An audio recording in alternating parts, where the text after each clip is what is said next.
Ron Perlman is back in theaters in Hellboy 3, directed by Guillermo del Toro. No.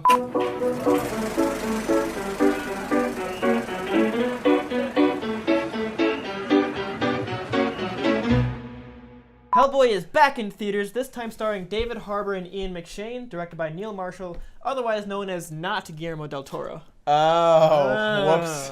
This is our regular agree or disagree segment, so we will be talking spoilers. And if you're new or you're clueless, here's how we do it. We have 3 points. We're going to take turns going back and forth. We agree, we get a little check mark above our name. If we disagree, we get a big red X. I'll go first. What? I'll go first. This movie has way too much exposition. Everyone's explaining everything to everyone. People are not in scenes, and they should be in scenes because they're always missing what's going on. People are explaining it, and then they walk away, and then they explain it to someone else, and then they're just talking about the explanation. They're explaining more things to explaining things about explaining things. I couldn't believe how much exposition. Do I need any more explaining about it? It felt like all right, we got the exposition out of the way. Let's start the movie, and then it was like, there's some more exposition, and here's your origins, and then also here's this other person's view of your origins. This movie was like exposition and 2 fight scenes. It's just exposition and exposition. I can't say exposition that many times. Ding! Now it's my first point.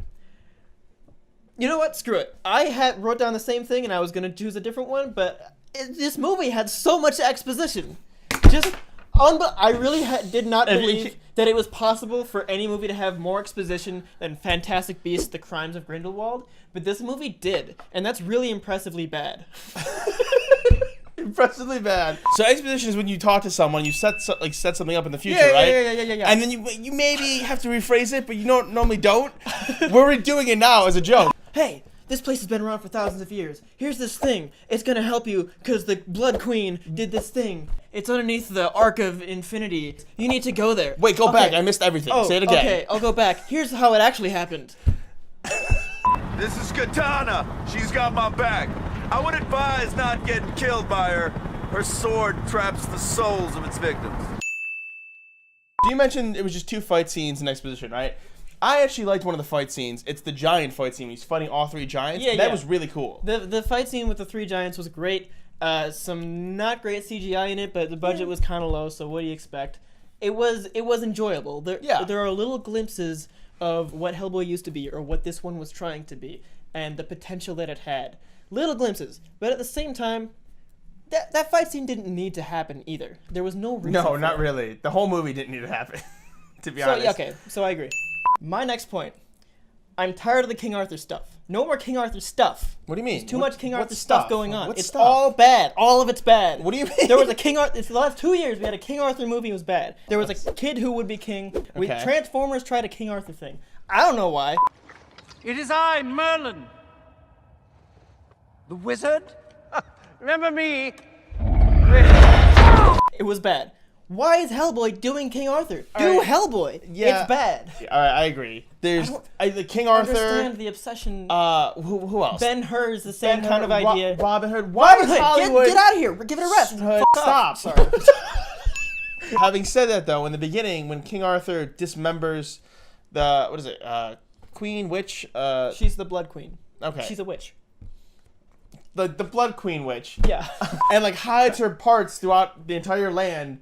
That would have been a better story than what we watched. I know. I was in hell watching this movie. It could have been like Indiana Jones with these giant mystical monster creatures. Right? And Hellboy trotting the globe trying to find her. That would have been so cool. And it was like they hid them in all different spots so hard to find that not even the devil himself could find it. 20 minutes later, the pig hog already has 7 out of 8 of however many. I don't care. I don't know. But he already had all the pieces, and there was 20 minutes of the movie, and then it was solved, and then she's just standing there doing nothing for the entire movie. So dumb. Missed opportunity. Bad. Agreed.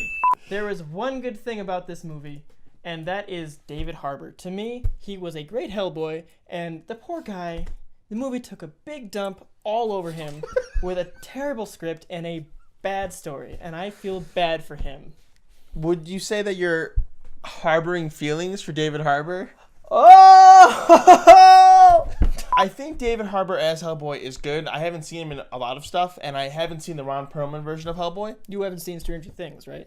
No. So this is your introduction to David Harbour. So I think he makes the movie watchable. So I agree. Now we do rattle off points. It's kind of the part at the end of the video where we talk about anything we didn't have time to talk about in the rest of the video. Why don't you go first, Phil? Yeah, I just have one. It's a small thing. There was so much exposition in this movie. I mean, you could, be going out to have a smoke, or like having sex in the back of the theater, or like texting, and if you just chimed in halfway, you wouldn't miss anything because people were always explaining stuff, what was going on. And they never left it up to the imagination. They were always explaining where they were going, where they're coming from, where they went. Right. Lots of who, what, when, where, why. Everywhere, all the time. I have one rattle off point, and that's that there's a lot of exposition in this movie. Oh! And yeah, there's just a lot of exposition. And the interesting thing about exposition is that there was a lot of it in this movie. Really? I didn't know that, actually. Is this working? I don't know.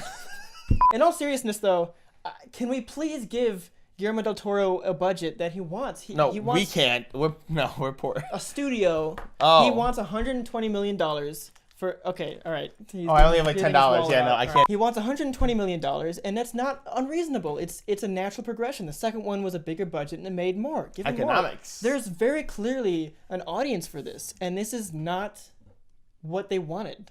They want an encore. Stand aside, sweetheart.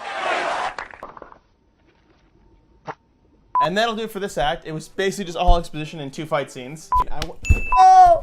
Tune in next week. We will not have another Agree or Disagree segment for you then, because there's nothing good coming out next week. Whoa, that's disrespectful to artists, okay? It's not that there's nothing good coming out, it's that we don't want to see anything that's coming out. What we will have, though, is a complete ranking of every MCU movie. That's 21 movies, from Iron Man to Captain Marvel. We will be ranking from best to worst. Our respective lists, so you know we're going to be disagreeing and arguing a lot. It's going to be a great video, a lot to talk about. Oh, yeah. Please check it out, and be sure to like and subscribe, of course. Or don't. Or don't. And that will be it for this act. Bye. Exposition.